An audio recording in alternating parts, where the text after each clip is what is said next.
नमस्कार साथियों, आप सभी का पुनः स्वागत है आपके अपने YouTube channel CG job education पर। चलिए साथियों, आज मैं चर्चा करने वाला हूँ एक नया चैप्टर गणित के अंतर्गत, जो कि आपके वर्ग 2 के लिए इम्पोर्टेंट रहेगी। आज मैं बात करूँगा समीकरण पर। ठीक है, आपके सिलेबस में दिया हुआ है समीकरण, जिसमें हमको सरल एक घातीय समीकरण के बारे में जो है जानना है। ठीक है, केवल एक घातीय समीकरण की यहाँ पे बात करी गई है, तो हम केवल एक घातीय समीकरण को देखेंगे, ना कि द्विघात समीकरण को। ठीक है, तो हम एक एक करके सबसे पहले बेसिक चीजों को समझते जाते हैं, उसके बाद जो है प्रश्नों की तरफ हम आगे बढ़ेंगे। तो सबसे पहले हम समझते हैं समीकरण के बारे में। सबसे पहले हम जानते हैं कि समीकरण क्या होता है। इसको कहा जाता है इक्वेशन। ठीक है, समीकरण के बारे में हम समझते हैं। ऐसा गणितीय व्यंजक जिसके अंतर्गत एक अथवा एक से ज्यादा अज्ञात राशियां दी गई होती है। ठीक है, एक या एक से ज्यादा, ये चीज आप लोग ध्यान रखेंगे पॉइंट को। एक या एक से ज्यादा, एक या एक से ज्यादा कौन सी राशियां? अज्ञात राशियां। अज्ञात राशियां। ठीक है, अब वह जो अज्ञात राशियां हैं, है ना, वह जो अज्ञात राशियां हैं वह कौन कौन सी हो जाएगी? ए है, बी है, सी है, एक्स है, वाई है, जेड है, ये सारी सारी हो जाएंगी। ठीक है, तो ऐसा गणितीय व्यंजक जिसके अंतर्गत एक अथवा एक से ज्यादा अज्ञात राशियां दी गई होती है, उनको कहा जाता है समीकरण या इक्वेशन। ठीक है, जो भी दिए गए समीकरण है, इन समीकरणों के अंतर्गत जो अज्ञात राशियां हैं, है ना, इन अज्ञात राशियों को यहाँ पे मैं लिख देता हूं अज्ञात राशियां। अज्ञात राशियां। अब ये अभी मैंने जस्ट बताया कि अज्ञात राशियां कौन कौन सी हो सकती है। ए हो सकती है, बी हो सकती है, सी हो सकती है, इसी तरीके से एक्स हो सकती है, वाई हो सकती है, जेड हो सकती है। ये सारी की सारी जो है अज्ञात राशियों को जो है इनसे दर्शाया जाता है। ठीक है, इन राशियों को हम कहते हैं चर राशियां। इन राशियों को हम क्या कहते हैं? चर राशियां। अब चर और अचर में क्या अंतर है, ये भी आप समझ लीजिए। ठीक है, चर और अचर, ये दो चीजें अपन समीकरण में अक्सर देखते हैं, चर और अचर के बारे में। तो चर, चर अर्थात होता है जिनके स्थान पर हम कोई वैल्यू पुट कर सकें, जैसे ए है ना, बी है, सी है, यानी इसके स्थान पर हम वैल्यू जो है पुट कर सकते हैं, रख सकते हैं, या इसका जो है मान हम निकालते हैं, तो इनको कहते हैं हम चर। अचर में क्या होता है? उसका मान जो है वो निश्चित होता है ना, जैसे एक है, दो है, तीन है, चार है, ये सारे के सारे जो है अचर राशियां कहलाती है। ठीक है, चर राशियों का जो मान है वह क्या होता है? अनिश्चित होता है, यानी कोई भी वैल्यू इसकी आ सकती है। लेकिन जो अचर राशियां होती है ना, उसका मान हमेशा निश्चित होता है। अगर एक रहेगा तो एक ही रहेगा, उसको हम दो नहीं लिख सकते। तीन है तो तीन ही रहेगा, हम उसको चार नहीं लिख सकते। लेकिन चर राशियां जो है उसका मान अनिश्चित होता है। एक की जगह पे आप एक भी रख सकते हो, दो भी रख सकते हो, तीन भी रख सकते हो, यानी वैल्यू हम उसमें पुट कर सकते हैं। ठीक है, समझ में आ गया समीकरण क्या है और समीकरण में जो अज्ञात राशियां होती है वह क्या है। ठीक है, अब इसके बाद महत्वपूर्ण पॉइंट आता है रैखिक समीकरण। महत्वपूर्ण पॉइंट आता है हमारा रैखिक समीकरण। रैखिक समीकरण इसको कहा जाता है लाइनियर इक्वेशन। को कहा जाता है लाइनियर इक्वेशन। अब इसको देखते हैं, यह क्या होता है लाइनियर इक्वेशन, रैखिक समीकरण। वह समीकरण जिसमें सिर्फ एक रैखिक बहुपद होता है। रैखिक समीकरण बोले यानी सिर्फ एक उसमें क्या रहेगा? रैखिक बहुपद होता है। अर्थात अज्ञात चर राशि की जो अधिकता होती है ना, उसकी जो अधिकतम घात होती है वह कैसी होती है? केवल एक ही होती है। उसको हम कहते हैं रैखिक समीकरण। ठीक है, मतलब अगर सिंपल भाषा में अगर मैं देखूं तो चर राशि की अधिकतम घात क्या होती है? 1 होती है। अगर चर राशि की अधिकतम घात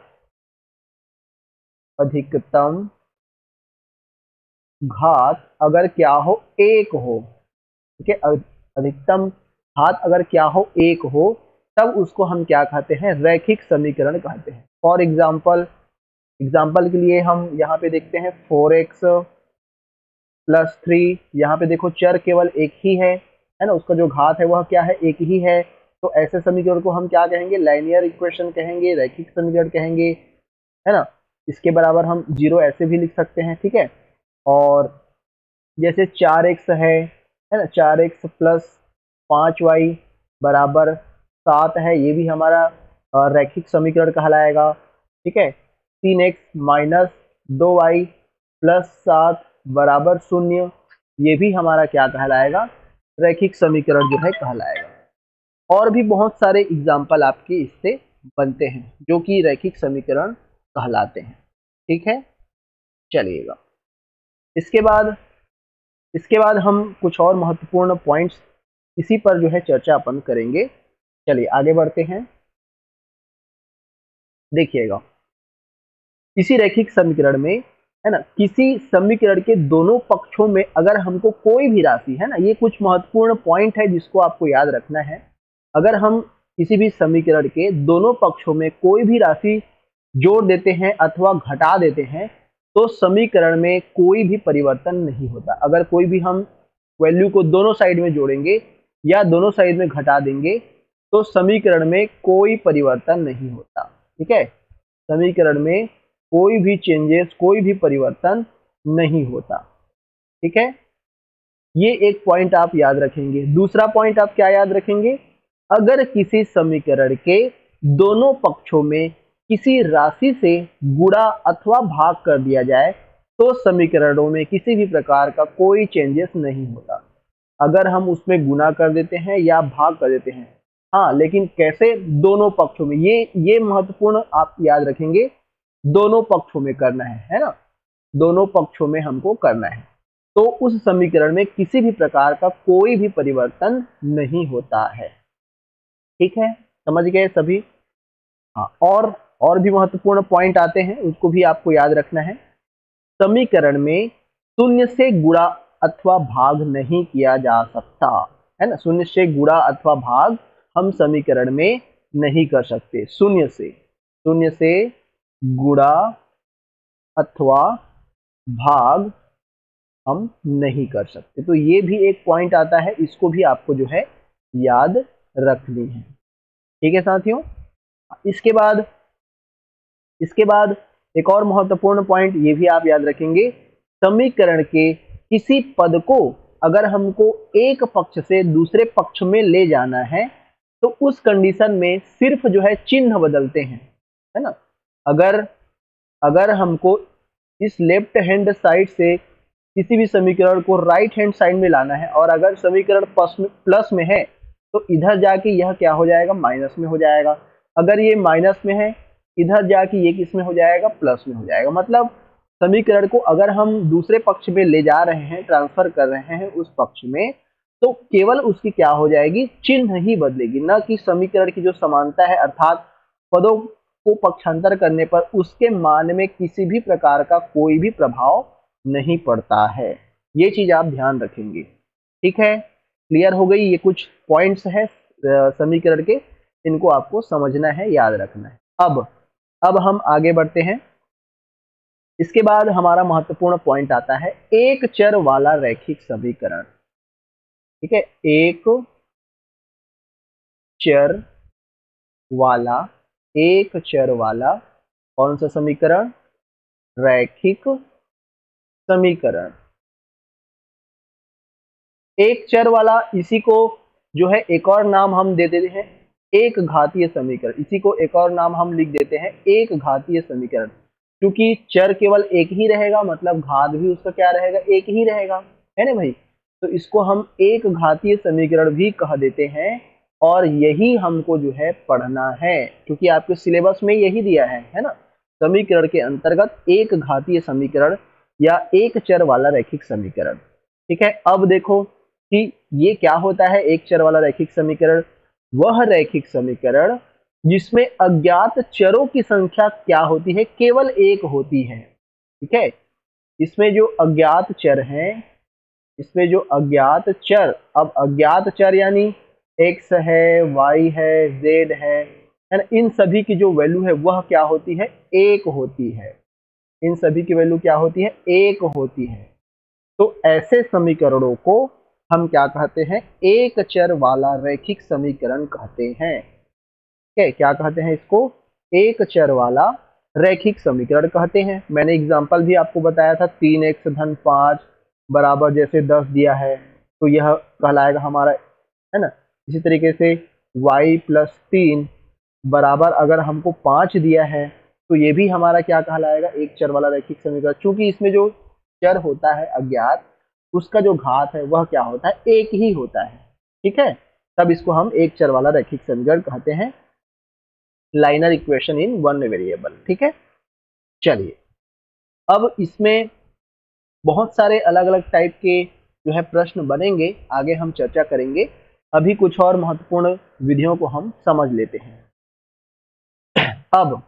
अब देखो, अगर अगर हमको यहाँ पे घात केवल एक होना चाहिए, है ना, समीकरण में चर भले ही कई सारे हो सकते हैं लेकिन घात केवल उसका एक होना चाहिए, तब उसको हम एक घातीय समीकरण कहेंगे, है ना भाई। एक घातीय समीकरण में केवल जो चर का घात है वह एक होना चाहिए, और एक चर में क्या होता है, केवल एक ही चर होगा, उसमें x रहेगा तो x ही रहेगा, अगर y है तो y ही रहेगा। लेकिन एक घातीय समीकरण में दो चर भी हो सकते हैं, है ना, या तीन चर भी हो सकते हैं, लेकिन घात केवल क्या रहेगा, एक ही रहेगा। तो ये एक छोटा सा डिफरेंस है, इसको आप लोग समझिएगा। ठीक है, थोड़ा सा डिफरेंस है, इसको मैंने आपको बताया कि क्या रहेगा। चलिए अब इसके बाद हम चर्चा करते हैं दो चर वाले रैखिक समीकरणों पर।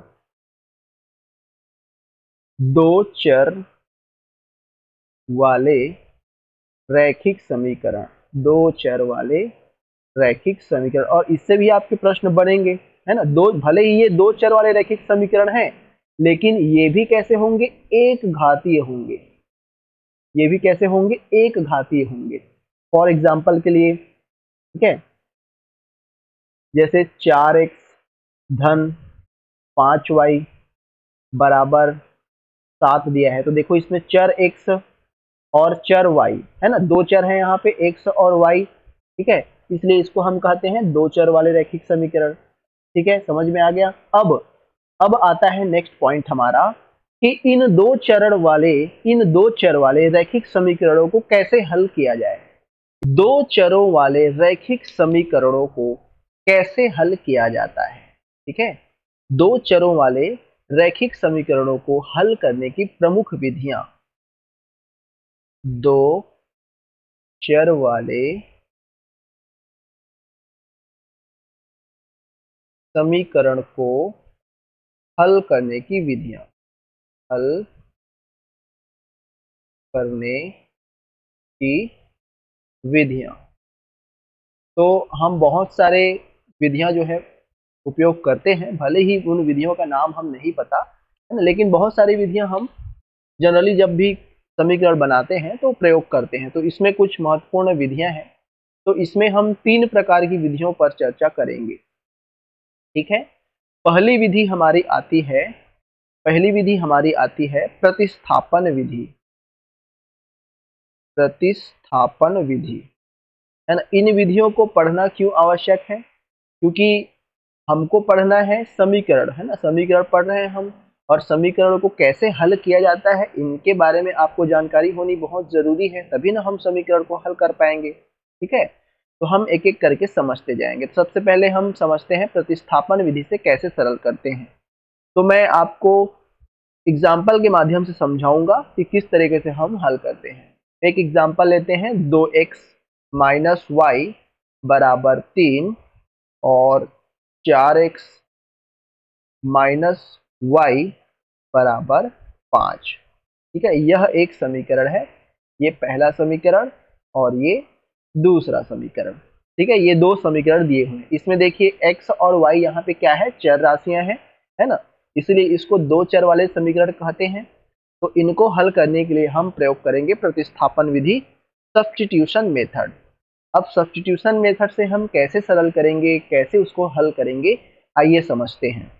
ठीक है, तो जब भी इस प्रकार के प्रश्न रहेंगे, इसको हम सर्वप्रथम क्या करेंगे, कोई भी एक समीकरण लेंगे। ठीक है, कोई भी एक समीकरण लेंगे, जैसे हम ले लेते हैं 2x माइनस वाई बराबर 3।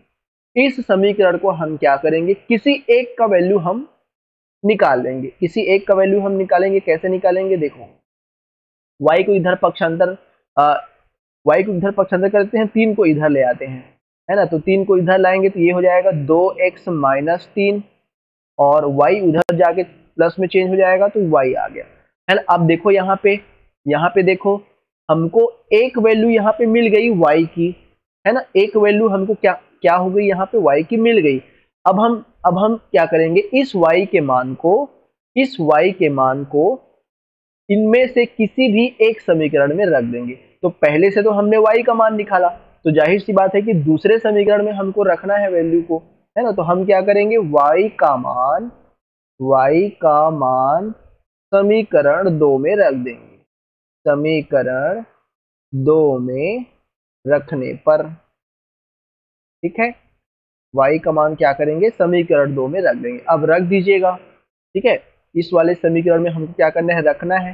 तो यहाँ पे हो जाएगा ये 4x माइनस वाई। अब y की वैल्यू हमने निकाला क्या, 2x माइनस 3, और बराबर हमको दिया हुआ है 5।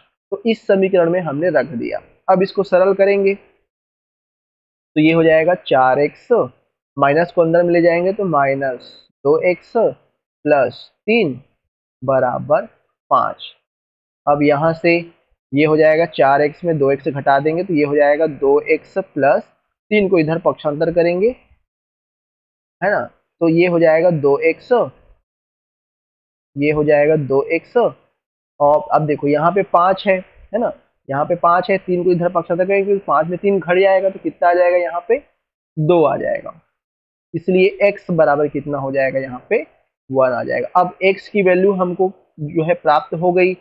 अब हमको क्या करना है, y की वैल्यू निकालनी है। एक का मान हमको मिल गया, दूसरे का मान हम क्या करेंगे, किसी एक की वैल्यू समीकरण में रख देंगे। तो x का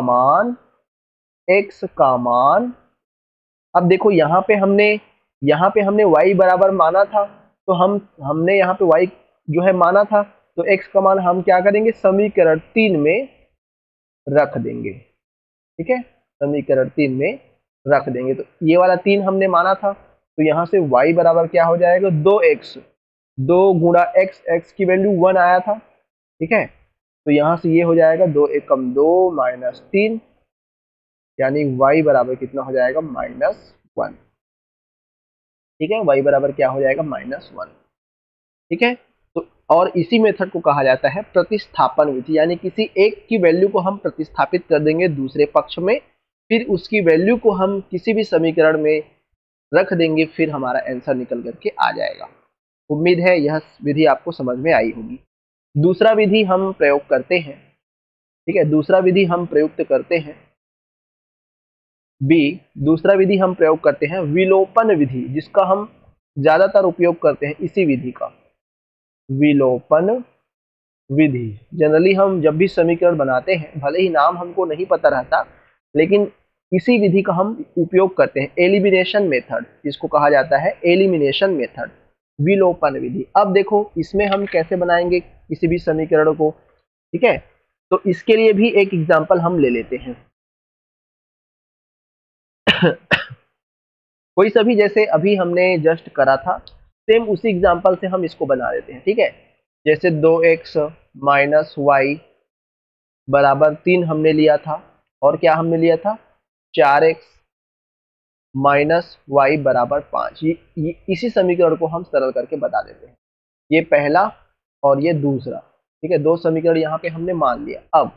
अब देखिएगा, अब ये हमको एक समीकरण, ये दूसरा हमको दिया है। विलोपन विधि में हम क्या करते हैं, कोई भी एक समीकरण लेंगे और उसको हम किसी ऐसी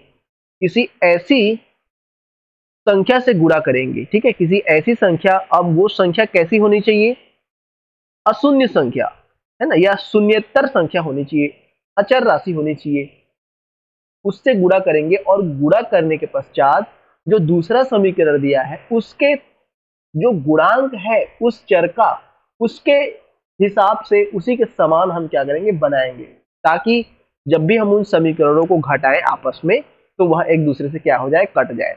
सिंपल सी बात है। अगर इसको सरल शब्दों में मैं यहाँ पे बताऊं तो इस समीकरण एक में हम क्या करेंगे, दोनों पक्षों में, क्योंकि कोई भी हम जब भी समीकरण में हम कोई भी गुणा या भाग करते हैं तो दोनों पक्ष में करते हैं। तो समीकरण एक में दोनों पक्षों में क्या कर देंगे, दो का गुणा कर देंगे, दो का गुणा करें। अब दो का ही गुणा क्यों किए, क्योंकि समीकरण में 4x दिया है दूसरे वाले में, अभी यहाँ पे 2x दिया है तो हमको 4x बनाना है, इसलिए समीकरण एक में हम क्या करेंगे, गुणा करेंगे। तो ये हो जाएगा 2 गुणा 2x माइनस वाई बराबर 3, दोनों पक्ष में गुणा करना है, ठीक है। गुणा करेंगे, यहाँ पे कितना आ जाएगा हमारा, ये आ जाएगा दो दूने 4x, ये आ जाएगा हमारा 2 दूने 4x माइनस 2y बराबर 2 तिया 6। अब दूसरा समीकरण हमारा दिया है 4x माइनस वाई बराबर 5। अब ये दो समीकरण हमको प्राप्त हो गए। अब इसको हमको क्या करना है, दोनों को घटा देना है। दोनों को क्या कर देना है, यहाँ पे घटा देना है। घटा दीजिएगा, तो घटाएंगे तो यहाँ पे प्लस का निशान है तो माइनस हो जाएगा, यहाँ पे माइनस है तो प्लस हो जाएगा, यहाँ पे कुछ नहीं है तो माइनस हो जाएगा, ठीक है। अब ये 4 से ये 4 कट गया, क्योंकि ये प्लस में है ये माइनस में है, दोनों कैंसिल हो जाएंगे। माइनस 2i प्लस वाई करेंगे तो ये आ जाएगा हमारा माइनस वाई, 6 में 5 घटा देंगे तो 1 आ जाएगा, इसलिए y की वैल्यू यहाँ पे कितनी हो जाएगी, -1, ठीक है। y की वैल्यू यहाँ पे कितनी हो जाएगी, -1 हो जाएगी। अब एक की वैल्यू हमको मिल गई, फिर वही प्रक्रिया हम अपनाएंगे, समीकरण किसी भी एक में रख दीजिएगा, ठीक है। समीकरण दो में y का मान रख, आप समीकरण एक में भी रख सकते हो, समीकरण 2 में y का मान रखने पर रख दीजिएगा। तो रखेंगे यहाँ से तो ये हो जाएगा 2x माइनस वाई, अब y का मान -1 दिया हुआ है, ठीक है, बराबर 3। अब इसको सरल कर लेंगे, ये हो जाएगा 2x माइनस माइनस का +1 बराबर 3, ठीक है। इसको पक्षांतर करेंगे, ये हो जाएगा 2x बराबर 2, यानी x बराबर क्या हो जाएगा, 1 आ जाएगा, ठीक है साथियों। तो इस तरीके से हम विलोपन विधि का प्रयोग करते हुए किसी भी समीकरण को सरल कर सकते हैं। उम्मीद है समझ में आ गई होगी। तीसरा विधि हम देखते हैं। नेक्स्ट हमारा आता है तीसरा विधि। यह विधि कहलाता है सूत्र वाला विधि। अब सूत्र वाला विधि है तो कुछ न कुछ इसका नाम होगा, इसलिए हम इसको कहते हैं वज्र गुणनखंड विधि। नाम सुने होंगे आप लोग, है ना, 6वीं 7वीं का क्लास है ये, दोबारा हमको पढ़ना पड़ रहा है ना। वज्र गुणन विधि, वज्र गुणन इसको कहा जाता है क्रॉस मल्टीप्लिकेशन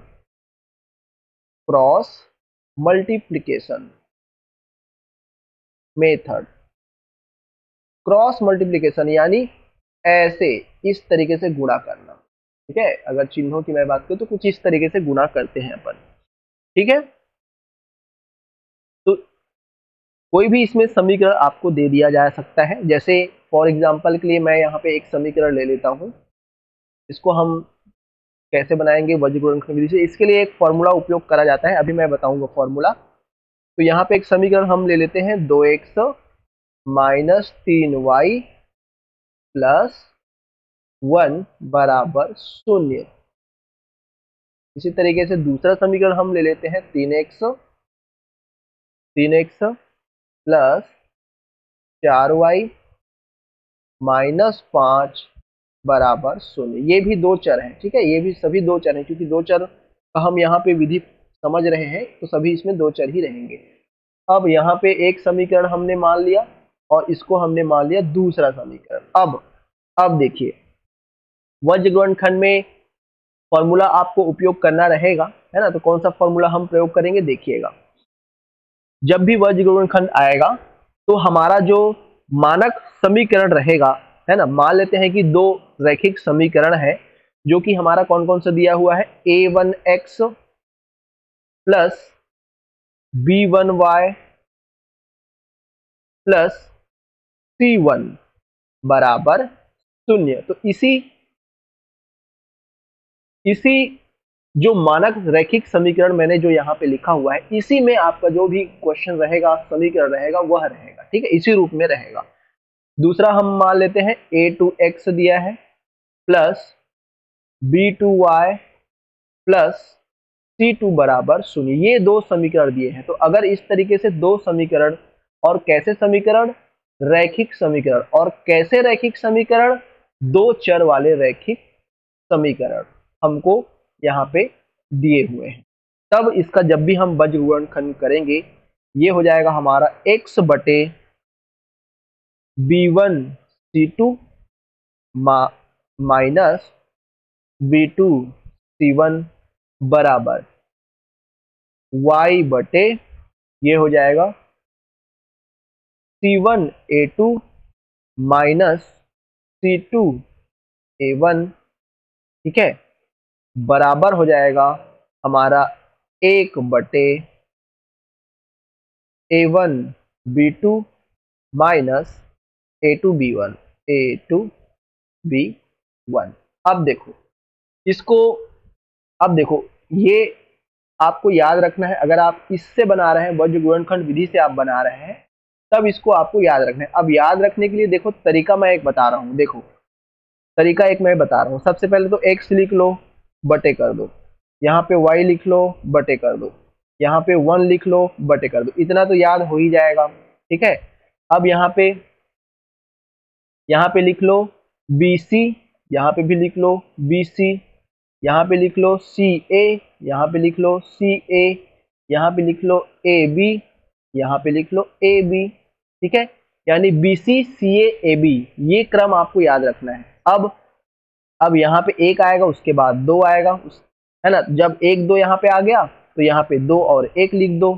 इसी तरीके से इसमें भी एक आएगा, फिर दो आएगा। अब यहाँ पे एक दो आ गया तो जस्ट उल्टा लिख लो, दो और एक। सेम इसी तरीके से इसमें भी A1 आ गया, 1 2 आ गया, यहाँ पे 2 1 आ गया। देख लो बन गया वही फॉर्मूला, बीच में बराबर लगा दो, है ना। तो इस तरीके से आप उसको आसानी से याद भी रख सकते हो कि ऐसे हम उसको जो है निकालते हैं, ठीक है। क्लियर है। चलिए अब इसी फॉर्मूले का हमको क्या करना है, प्रयुक्त करना है, और प्रयोग करने के पश्चात हमको जो है वज्र गुणनखंड विधि से उन समीकरणों को सरल करनी है, ठीक है। देख लो, अब देखो सरल करने के लिए हम कैसे उसका उपयोग करेंगे। अब यहाँ पे ये हमको समीकरण दिया हुआ है, तो सर्वप्रथम हम इन जो समीकरण है इसकी तुलना रैखिक समीकरणों से करेंगे। तो यहाँ से a1 बराबर मेरा क्या हो जाएगा, a1 की जगह 2 दिया है। इसी तरीके से b1 बराबर क्या हो जाएगा, b1 हो जाएगा हमारा 3, ठीक है। ये देखो ये a1, ये b1 बराबर -3, चिन्हों को भी लेना है आपको, ठीक है, -3 हो जाएगा। और ये c हो जाएगा c1 बराबर हमको दिया है 1। इसी तरीके से a2 बराबर हमारा हो जाएगा 3, b2 हमारा हो जाएगा 4, और c2 हमारा हो जाएगा -5। चिन्हों को भी लेना है आपको, ठीक है। अब यहाँ से सभी हमको यहाँ पे प्राप्त हो गई। अब हमको क्या करना है, फॉर्मूले में पुट करना है। इसको मैं मिटा देता हूँ, समझाने के लिए बताया था आपको। इसी में हमको क्या करना है, इसको प्रयोग करना है। आप चाहे तो इसको जो है डायरेक्टली लिख करके भी आप कर सकते हो, ठीक है। कैसे लिख करके भी आप कर सकते हो, याद करने के लिए एक छोटा सा और यहाँ पे मैं तरीका बताना चाहूंगा ताकि आपको आसानी से याद हो। ये वाला तरीका तो आप सभी जान गए होंगे, है ना। एक और छोटा सा तरीका होता है जिसको अपन बचपन से पढ़ते आ रहे हैं। आप ऐसे भी लिख सकते हो, x लिख लो, फिर y लिख लो, फिर 1 लिख लो, BC AB, है ना। BC AB ये आप जरूर याद रखेंगे, BC और AB ये आप जरूर याद रखेंगे, है ना। यहाँ पे B1 लिख लो, ठीक है, यहाँ पे B2 लिख लो, यहाँ पे C1 लिख लो, यहाँ पे C2 लिख लो, इसी तरीके से यहाँ पे A1 लिख लो, यहाँ पे A2 लिख लो। ठीक है, अब देखो BCA हो गया, उसके बाद फिर B आएगा, तो यहाँ पे फिर B1 लिख लो, यहाँ पे फिर B2 लिख लो। दोनों को क्या कर दो, यहाँ पे क्रॉस गुणा कर दो सबको। ठीक है, क्रॉस गुणा करोगे तो यही फिर से आ जाएगा, बीच में माइनस का चिन्ह बस लगा देना है ना, तो वही चीजें फिर से आ जाएगी यहाँ पे। तो वही है, चाहे इससे आप याद रखो या इससे आप याद रखो, सेम चीजें हैं। ठीक है, अब हम इसको सरल कर देते हैं इस समीकरण को। तो यहाँ से x बटे B1C2 तो गुणा कर दो यहाँ पे B1 और C2 का। तो -3 है, यहाँ पे -5 है, 5 या 15 हो गया यहाँ पे, और दोनों माइनस माइनस में है तो प्लस हो गया, माइनस B2C1, B2 और C1, 4 है कम 4।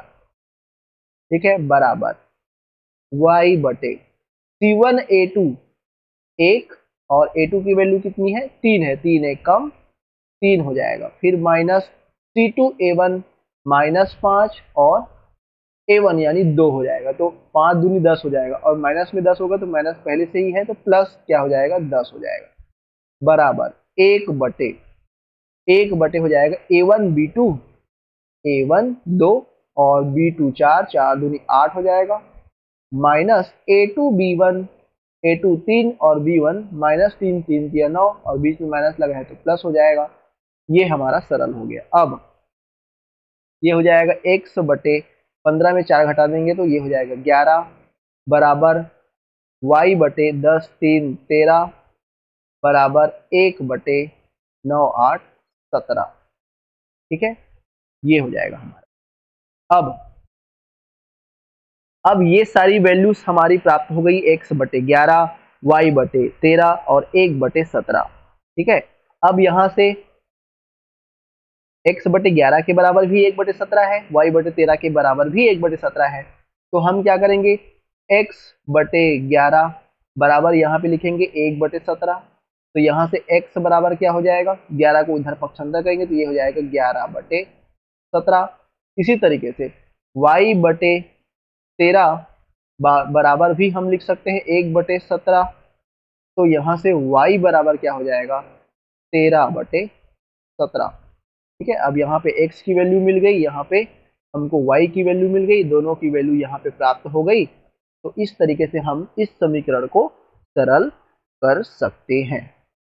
ठीक है साथियों, उम्मीद है आपको तीनों जो मैंने रैखिक समीकरण सरल करने की विधियां बताई है वो आपको जरूर समझ में आ गई होंगी। ठीक है, चलिए ये तो हो गया विधियां। अब सबसे महत्वपूर्ण और लास्ट पॉइंट आता है इस चैप्टर का, लास्ट बेसिक पॉइंट है, इसके बाद हम प्रश्नों की तरफ बढ़ेंगे। ठीक है, नेक्स्ट इसके बाद महत्वपूर्ण पॉइंट आता है जिसमें से हर बार परीक्षा में एक क्वेश्चन जरूर देखने को मिलेगा, समीकरणों को हल करने के नियम।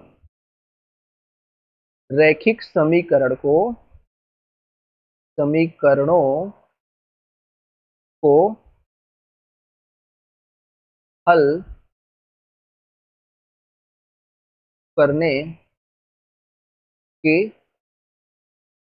नियम, या इसको नियम न कह के आप ये कह सकते हो प्रतिबंध।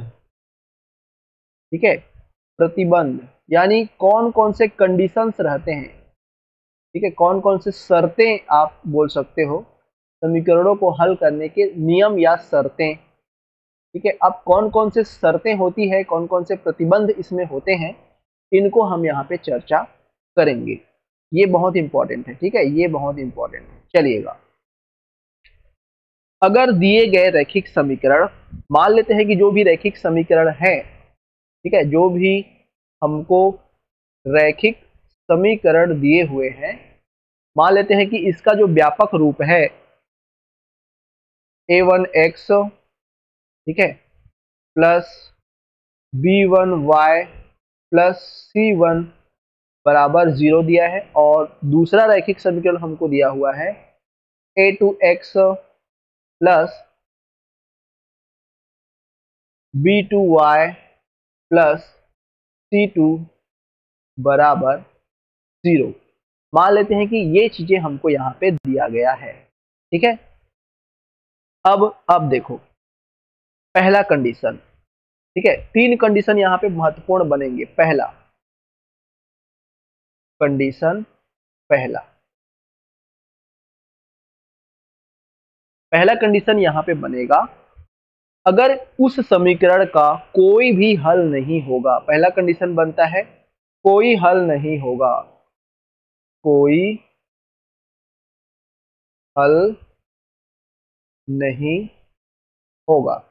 अगर समीकरण में हमको ये कहा जाए कि इस समीकरण का कोई भी हल नहीं होगा, तो कब नहीं होगा, है ना, कोई भी हल नहीं होगा। अगर ये बोला जाए तो कब नहीं होगा, अगर अगर a1 बटे a2 बराबर b1 बटे b2, ठीक है, ये दोनों तो आपस में बराबर हैं, लेकिन c1 बटे c2 आपस में बराबर नहीं है। ठीक है, यानी इस कंडीशन में ये जो समीकरण होगा यह कैसे होगा, असंगत होगा।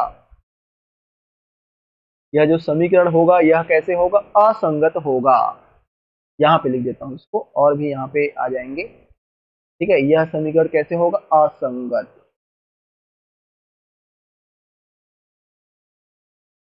ठीक है, कैसे होगा, असंगत हो। तो ये समीकरण, ये पहला जो कंडीशन है वह बनता है, अगर उस समीकरण का कोई भी हल नहीं है, या हम दूसरे शब्दों में अगर कहें, इसको उल्टा अगर मैं बोलूं कि अगर उस समीकरण में a1 बटे a2 बराबर b1 बटे b2 तो है, लेकिन c1 बटे c2 नहीं, यानी तीनों जो है बराबर नहीं है।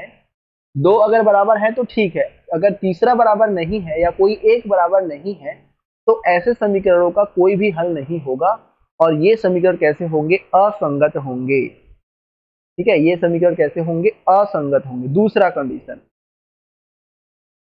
कंडीशन नंबर दूसरा, कंडीशन दूसरा।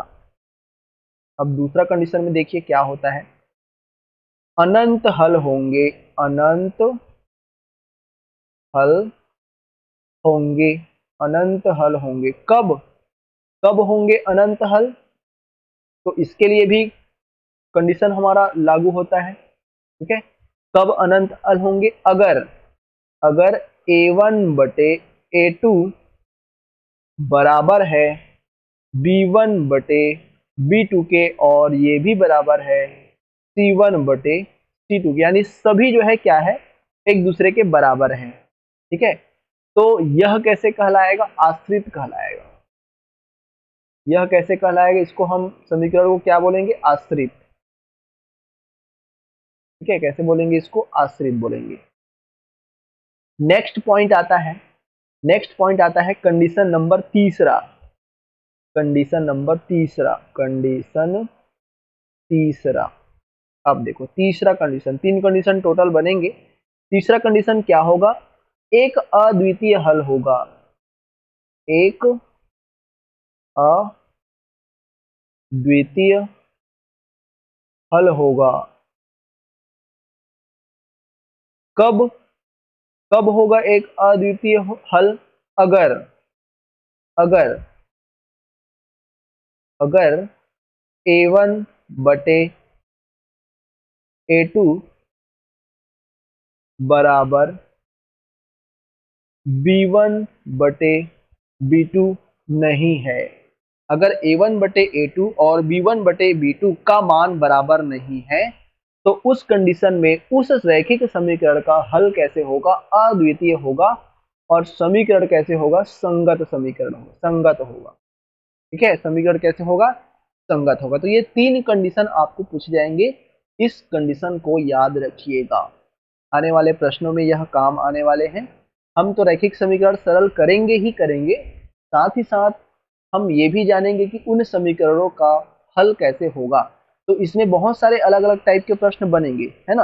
आपको किसी एक समीकरण में किसी एक वैल्यू को जो है छोड़ दिया जाएगा, उसके जगह में आपको निकालना रहेगा कि इसका मान ज्ञात कीजिए, या के एक्स वाई जेड कुछ भी दे दिया जाएगा, है ना। तो इसका मान, के का मान ज्ञात कीजिए, के का मान निकालिए, ऐसा बोलेगा। और कब बोलेगा, इन कंडीशनों के हिसाब से, कि अगर किसी भी समीकरण का कोई हल नहीं है, तो उस कंडीशन में इस समीकरण में के का वैल्यू ज्ञात कीजिए, ऐसा करके। ठीक है, तो इस तरीके से हम जो है इस चीजों को समझेंगे। उम्मीद है आपको समझ में आई होगी। चलिए साथियों, अब हम नेक्स्ट क्लास में चर्चा करेंगे इस रैखिक समीकरणों पर आधारित कुछ महत्वपूर्ण प्रश्नों पर। साथ ही साथ हम चर्चा करेंगे प्रीवियस ईयर में जो भी प्रश्न आपके शिक्षक भर्ती और शिक्षक पात्रता परीक्षाओं में आए हुए हैं, उन दोनों पर भी हम चर्चा करेंगे। तो उम्मीद है बेसिक चीजें आपको समझ में आ गई होगी। नेक्स्ट क्लास में हम इन सभी पर चर्चा अवश्य करें। ठीक है, प्रश्न को बनाएंगे और जो भी आपके नियम प्रतिबंध मैंने यहाँ पे बताए हैं, शर्तें जो बताई है, उन सभी का उपयोग करते हुए हम सरल करने का प्रयास करेंगे। चलिए मिलते हैं नेक्स्ट क्लास में, तब तक के लिए धन्यवाद।